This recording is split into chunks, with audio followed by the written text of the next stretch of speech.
बरं का. समजा आता तू कंपनीत कामाला लागला, तुझा एक मित्र आहे, दर शनिवार रविवार तो ते सगळं करतो, तू त्यातला नव्हे, पण तू हळूहळू ये रे शनिवारी आपण जाऊ, ये रे आपण शनिवारी जाऊ, सिनेमाला जाऊ. तू दर शनिवारी त्याच्यावर जायला लागला, फिरायला लागला, कुठे जायला लागलास, कुठे आउटडोर, कुठे आणखीन आउटिंग, गाडी घेऊन तुम्ही आणखीन कुठे जायला लागला. तर हळूहळू हळूहळू तो तुझ्या समोर बाटली उघडल्यानंतर वर्ष 6 महिन्यात तो तुला पण तयार करतो. मग तूच सांगायला लागतोस, नाही नाही ते थंडीचं जरा ते करावंच लागतं, जायचं म्हणजे सांगतो माणूस. इतके वर्ष करत नव्हता पण आता करावं लागतं.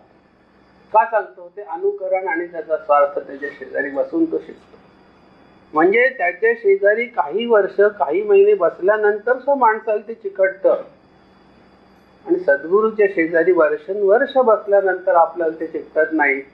एवढे किमयागार आपण आहोत.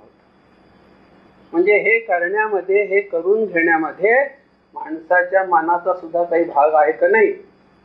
आहे का नाही? मनाचा भाग आहे, इच्छेचा पण भाग आहे की तुम्ही इच्छा प्रदर्शित केली पाहिजे.